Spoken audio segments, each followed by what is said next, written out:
Welcome to Meet the Media. We've got Brian Haenchen of the Argus Leader, and we've got Craig Mattick of KWSN Radio right here in Sioux Falls, and we're going to break down the 11B and 9-man playoffs. Let's start in 11B. First game we want to talk about in 11B, Mobridge Pollock at Groton area. Me and you have Groton. You've got Mobridge Pollock. Explain yourself, Craig. This one's a pick-em because when these two teams played each other, Mobridge Pollock had a chance to win late in the game, but was not able to get into the end zone. All right, we've got Sioux Falls Christian Beersford.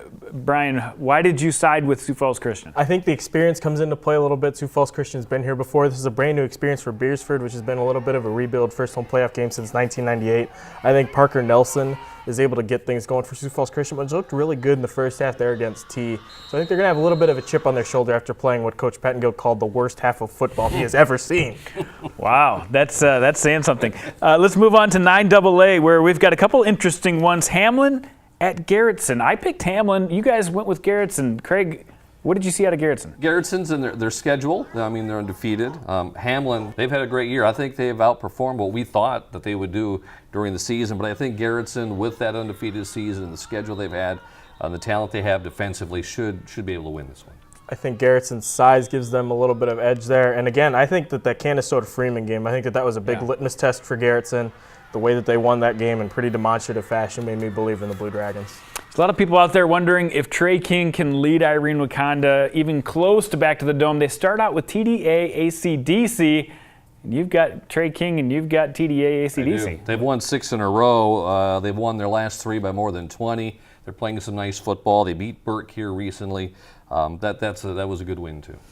Brandon McDonald and Levi Larson are 2 really good receivers that people may not know a ton about, but I watched them play.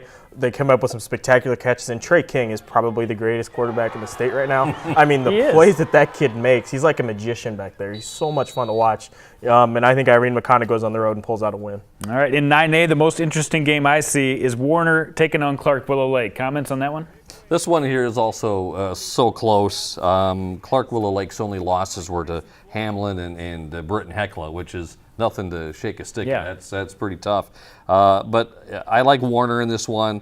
They shut out North Border last week. I think they're rolling just fine right now, and it's going to be a close game, though.